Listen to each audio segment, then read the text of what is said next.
Himugna sa East Coast Gospel Mission. Alas 6 hangtod alas 6:30 matag adlaw. Aron ikaw matabangan nga maangkon ang tinuod nga kalipay, katagbawan ug kasiguruhan sa kinabuhi, ug nga kahatagan sa kasulbaran ang naghingapin nga mga kabalaka, problema, mga pangutana nga sa dugay ng panahon nakahasol pag-ayo kanimo. Busa paminaw ug sa Dios ikaw panalanginan.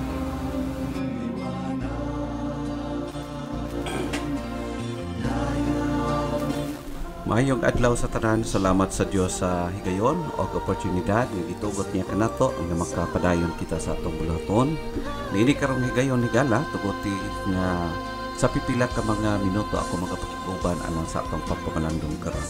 Magatugyan una kita diya sa Ginoo pinag-isapat nga pangamuyo. Amahan o Dios ng langit nun, salamat na usap sa higayon o nining oportunidad nga makahimo kami o Dios sa pagdangop niya sa balaan nimong presensya, pinaagi sa paghimo sa mong online devotion. And I pray, O God, nga ang imong balaang pulong makakitagluna sa gihapon nga ni sa among kasing-kasing. Magkinabuhi kami, O Diyos, uyon o subay sa imong kabubuton. This I pray in Jesus' name. Amen. Dalay kun gyud ang ato ang Ginoo, gumikan kay gi-allow niya kita makapadayon karon og suppose wala kita devotion karon online tungod kay kung napurso ang ako ang follow-up study pero na-postpone ang schedule, so that's why nga makahimo kita karon maka-resume kita padayon sa atong buluhaton. Og niini karon gayon tuguti gala nga magadalon ko kamo sa pagpamalandong sa topiko nga atong pagahisgutan karon. What's your motive for prayer? I do believe nga sa matag karon ug unya every now and then you and I naga-pray. Ako, ikaw, kitang tanan ikaw nagapaminaw karon, naga-practice ka sa pagpangamuyo, pagdangop niya sa Ginoo. I do believe, sigurado ko ni ana. Og ang ato lamang susihon sa atong kasing-kasing karon is unsa ba ang motibo sa ato ang kasing-kasing sa dihang kita nagapangamuyo diha sa Ginoo. Mao kini siya ang atong pagatan-aw ni gala tungod kay para sa ko ay importante kini. Why should we pray? What is our motive? Why should we pray? Now, we will be talking about our motive for prayer. Walay problema kung unsa imong giampuan o ipangayo sa Ginoo, but ang atong susihon as of this time, honestly, ang ato motibo, ang rason, purpose, or unsay naa sa atong sulod may tungod ni ana. Kaya nga naman importante nga atong susihon kana because ang pagpangamuyo, prayer, it reflects our dependence on God. So ang ato bang pagpangamuyo nagreplika ba kini tungod kay ang atong dependence na adya sa Ginoo? Mao kini siya ang dapat nga motibo nga naa sa atong kasing-kasing when we pray. Dili maayo nga naay lahi nga rason nganong nag-ampo kita. Prayer must reflect our dependence on God. Nganong nagpangamuyo ko, nganong nag-ampo ako, nag-ampo ikaw, nganong niluhod ka diya sa Ginoo, nganong nag-ampo ka, tungod kay kini nagreplika nga ikaw, ako, dependent diha sa Ginoo. Kay nagtuo kita based sa iyang pulong that apart from Him, we can do nothing. Without God, we are nothing. Wala man nagpasabot nga kung wala ta nag-ampo sa Ginoo, wala ta nag-trust sa Ginoo, wala na gitay mahimo bisag unsa. No, that's not the point. Ang buot ipasabot, kung maghimo tag anything sa atong kinabuhi without considering, without God sa atong kinabuhi, ihimo na to pinagi sa atong sariling kusog, abilidad, kahibalo, kaalam, tanan nga niya nakabase sa tuwa apart from God, kana nga ginahimo igala is walay eternal value. Okay? Mao kana siya. Ang tama nga motibo once we pray is that ang motibo is nagreplika kini sa ato ang pagsalig diha sa Ginoo. Atong dependence on God. Now, dinhi sa Genesis chapter 25, verse number 21, ato makita dinhi ang usa ka example. And Isaac prayed to Jehovah for his wife because she was barren. And Jehovah heard him, and Rebekah, his wife, conceived.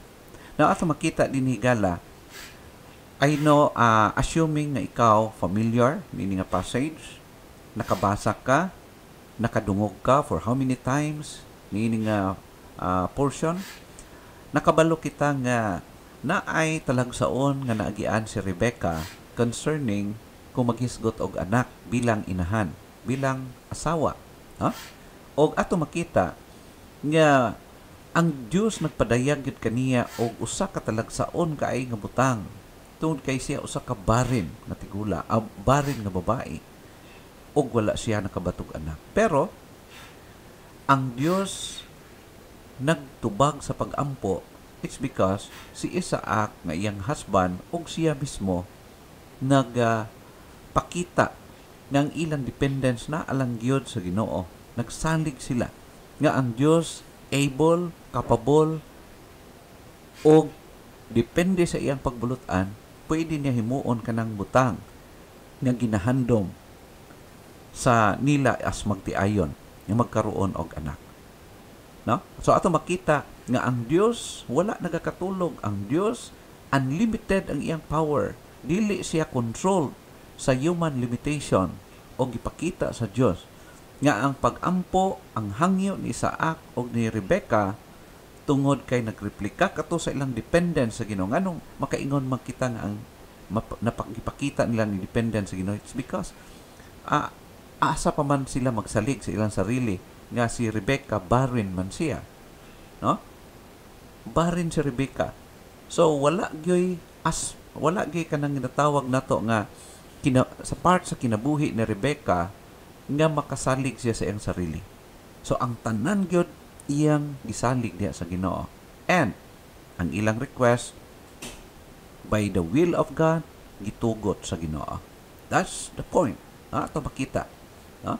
So gipakitaan sa Dios siya sa iyang gahom o gitagaan sila o sobra pa sa ilang gipangayo. God may decide to withhold His answer for a while. No, na mga panahon nga ang atong Dios pag mag-ampo ta sa atong natun-an pod sa past natong mga lessons, nga naay panahon nga moingon ang Ginoo, wait, naa say certain purpose. No, naa say rason. Ngano man, unsa man kining possible reason?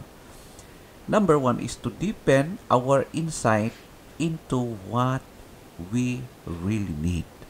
Usahay manggod, nagapangayo ta, nagampo ta, something diha sa Ginoo, pero wala nato totally na sabti kung nganong gipangayo nato kana.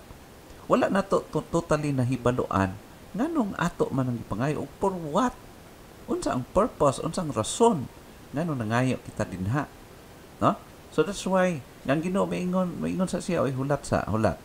Sabta sa dapat nakasabot ka unsa na imo gipangayo og nganong imo nang gipangayo. No? Sometimes maingon ana ang mga rason sa Ginoo. Ikaduha, to broaden our appreciation for His answers. So, to broaden our appreciation for His answers.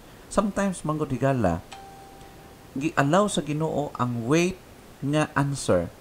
Aron nga, the more na to ma-appreciate, the moment nga iya nang i-answer ang atong prayer. Ma-surprise ka, ma-enjoy nimo ang blessing sa Ginoo, ma-appreciate yun nimo. Makita gini mo, makaingon yung ka clear na clear nga gitubag yun sa Ginoo nga akong gipangayo, ang ako giampuan. Ug tamis kay higala kana bitong kanang ginamin bitaw nimo, kanang gipangayo gid mo sa Ginoo, nya gihatag sa Ginoo, the moment kay ihatag na niya, wala jud kay laing kapasanginlan nganong naabot na sa imong kinabuhi. It's because ang appreciation, ang recognition nimo makaingon gigawa na wala ni laing rason. It is God na nag-allow ni ana. Number 3, it is to allow us to mature so we can use His gifts more wisely. Nay usahay manggod pag i-answer sa Ginoo dayon, posible nga dili ka able or dili ka matured enough nga mo enjoy ni ana nga tubag sa Ginoo. That's why na mga panahon nga moingon ng Ginoo hulat sa hulat.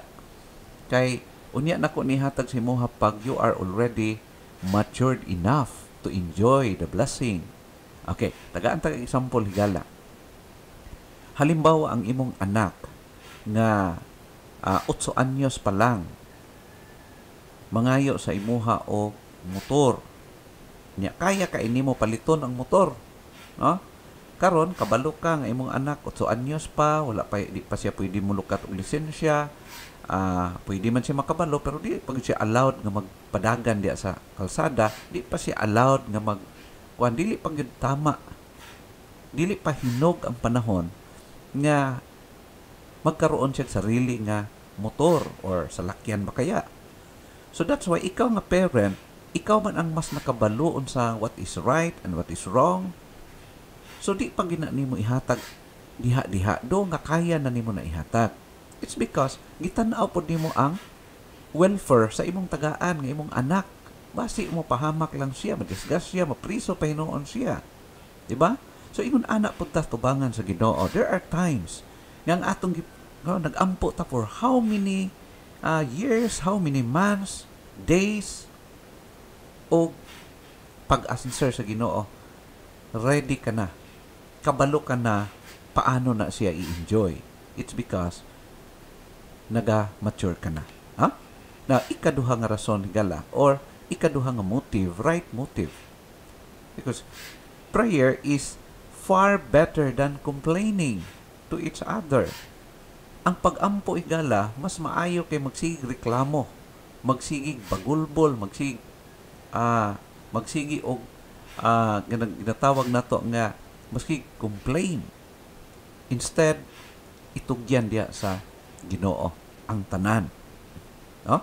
So mao kana siya higala nga naatay daghang ma-learn may tungod sa pagpangamuyo. No? So dinhi sa Exodus chapter 17 verse number 3 ato makita, and the people thirsted for water, and the people murmured against Moses and said, why is this that you brought us up out of Egypt to kill us and to our sons and our cattle and with tears? Gusto ba ka nga mapatay kami? Mao day ming gidala minimo dinhi sa kamingawan.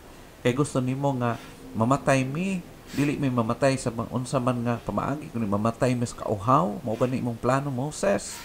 No? Nagmurmur sila against Moses instead of praying to God.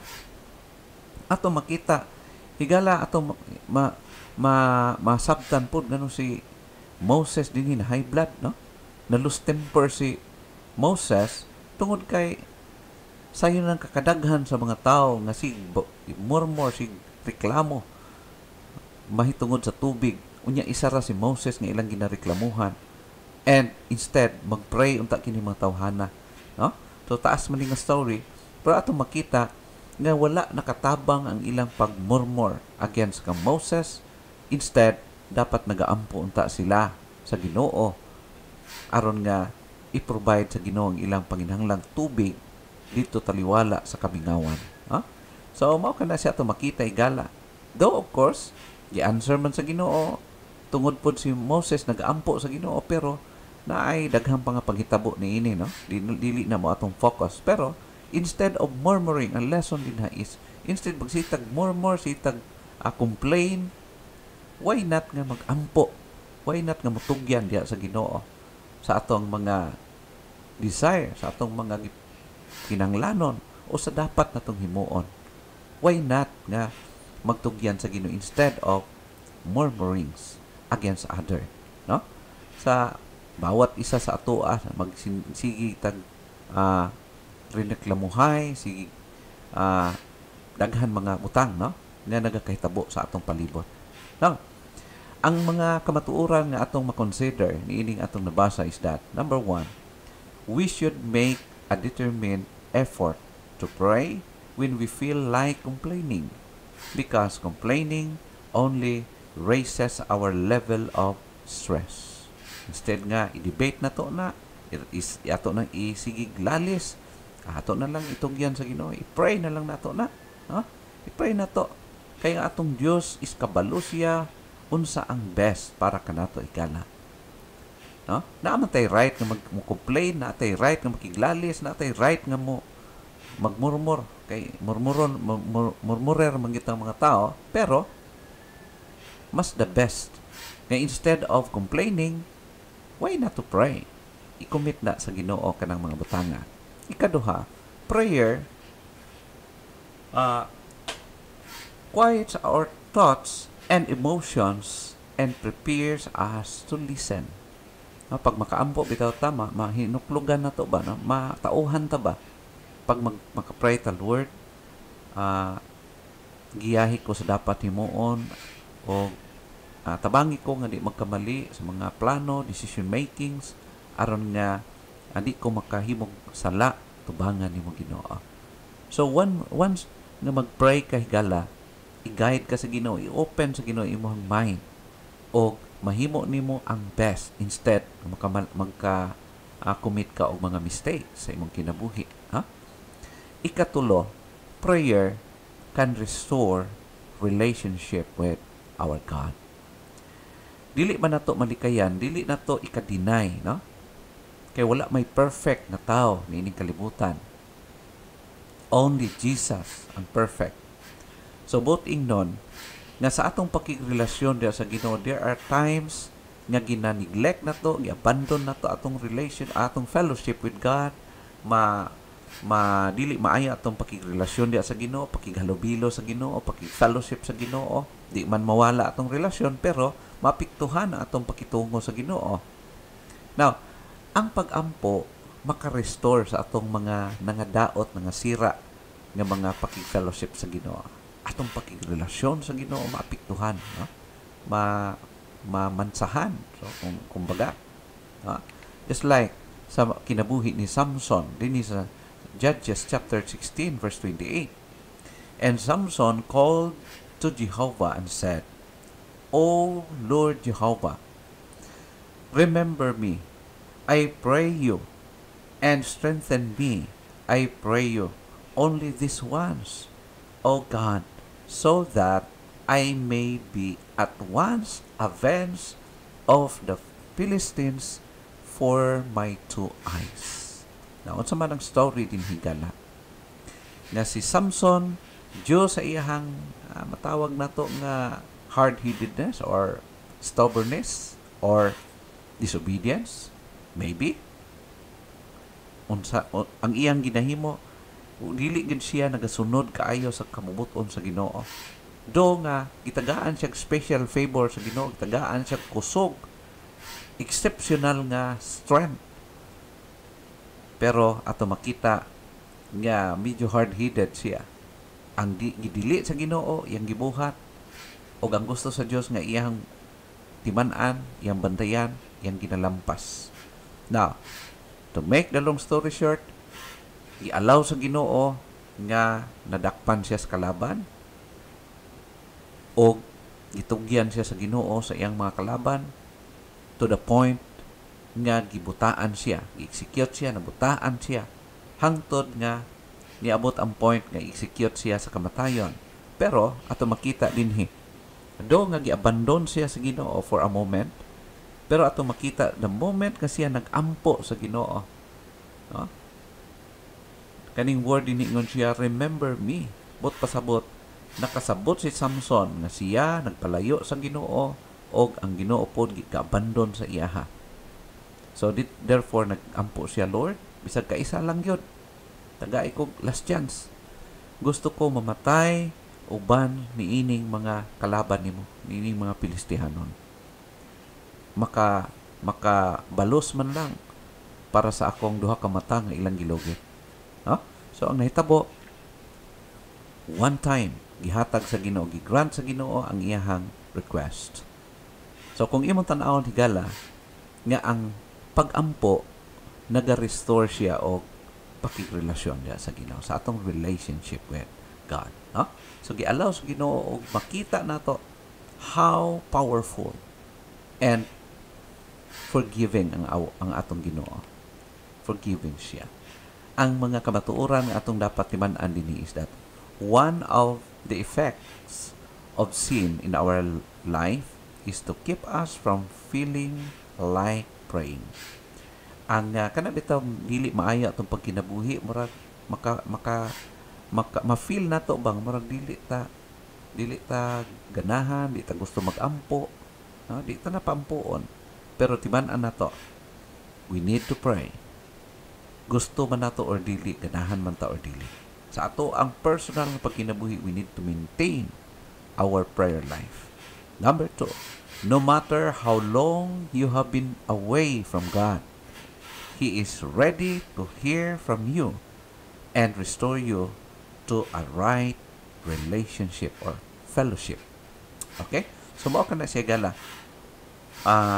How many times ta na tumba, na luka pa, na discourage, na shall we say, nag-backslide. Nagsimba man siguro ta, pero backslide atong heart. Pero, pila man na katuig, pila ka bulan, nga na-experience na to, remember, nga andam gyud kanunay ang Ginoo maminaw pag mubalik ka sa iya. That's the comfort and challenge para kanata. Og the moment nga mubalik ka sa Ginoo, i-restore niya. Pabalikon niya ang katamis, ang kalami sa atong pagig-fellowship diha uban sa Ginoo. So, pangatan-aw ang kaugalingon ni Gala. What's your motive for prayer? Unsa ba ang imong motibo sa pag-pray? Timan-an nato na ang motibo anaa kita sa panahon mag-ampo kita is that prayer nag-reflect siya. Prayer reflects our dependence on God. And number 2, prayer is far better than complaining to each other. And number 3, prayer can restore our relationship or fellowship with our God. So, hinaot higala nga gi-bless ka sa pulong sa Ginoo. Remind kita kung unsa imong estado karon spiritually, mainiton ba ka or nagluya ka, nagiskurahi ka spiritual nga bahin. Remember, ang atong Dios andam siya o nag-welcome siya anytime, anywhere, mag-ampo ta o gusto niya ma-restore ang atong fellowship uban kaniya. Dalaygon ng Diyos o once again, higala, salamat sa inyong pagpaminaw o hangtod sa sunod natong panag-uban. God willing, padayon kita sumala sa pagtugot sa Ginoo. Makahimo kitag mga butang na makalipay diha sa atong gabhanan o buhi na Diyos. Dalaygon ang Diyos and God bless kanatong tanan.